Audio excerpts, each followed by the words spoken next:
Welcome to Time News Studios. You are watching 12 p.m. Bulletin.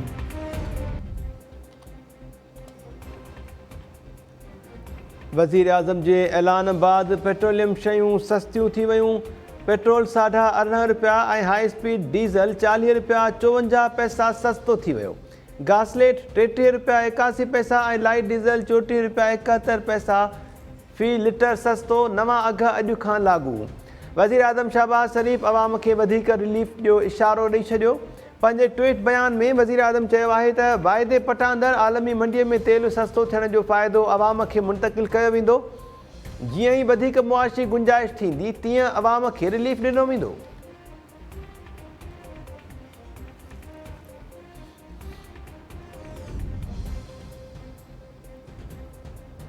Sindh जे मुख़्तलिफ़ शहरनि में नौजवान बिलाल काका जे क़त्ल ऐं कराची में बिगोड़नि जे हमलनि ख़िलाफ़ मुज़ाहिरा। लाड़काणो में पुलिस तरफ़ां रैली खे रोकण तां छिकताण। शहरियुनि ऐं क़ौमपरस्त कारकुननि जो जिनाबाग चौक ते मुज़ाहिरो। बारह जमाल शाह, ठुल, टंडो आदम, भिटशाह, दौड़, बारह केन शाह, सिजावल जुणियुनि जो ऐं ॿियनि शहरनि में मुज़ाहिरा। बिलाल काका जे क़त्ल में मुलविस जवाबदारनि खे इबरतनाक सज़ा ऐं ग़ैर क़ानूनी तौर तरसियल अफ़गाननि खे निकाली ॾियण जो मुतालबो।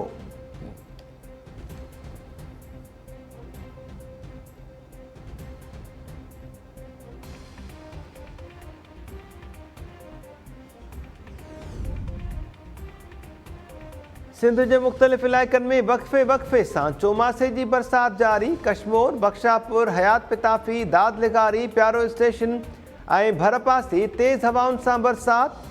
मीरपुर बुर्रो, तंगवाणी, रावती, मुबारकपुर ऐं ॾहरकी में गजगोड़ सां वसकारो। मुबारकपुर, आदिलपुर, शहदादकोट, भिरियासिटी, कंधकोट, कंबर, कोटड़ी कबीर, करोंडी ऐं फैज़गंज में बरसाति दौरान फसल पाणी हेठि अची विया। रस्तनि ऐं घिटियुनि ते बरसाती पाणी बीहजी वियो। बिजली ऐं मवासिलाती निज़ाम डामाडोल।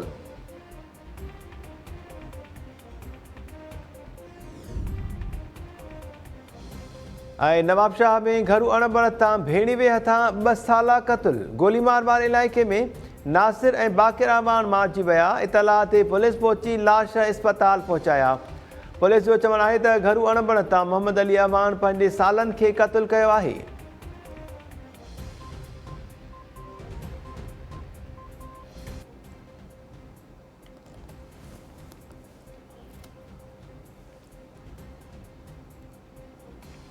अस्सलाम वालेकुम नाज़रीन, टाइम न्यूज़ में अवां खे भलीकार चऊं था। मां आहियां महताब अली नूर। हेडलाइन्स वां ॾिठियो। बुलेटिन सां गॾु हाज़िर थियूं था शॉर्ट ब्रेक खां पोइ।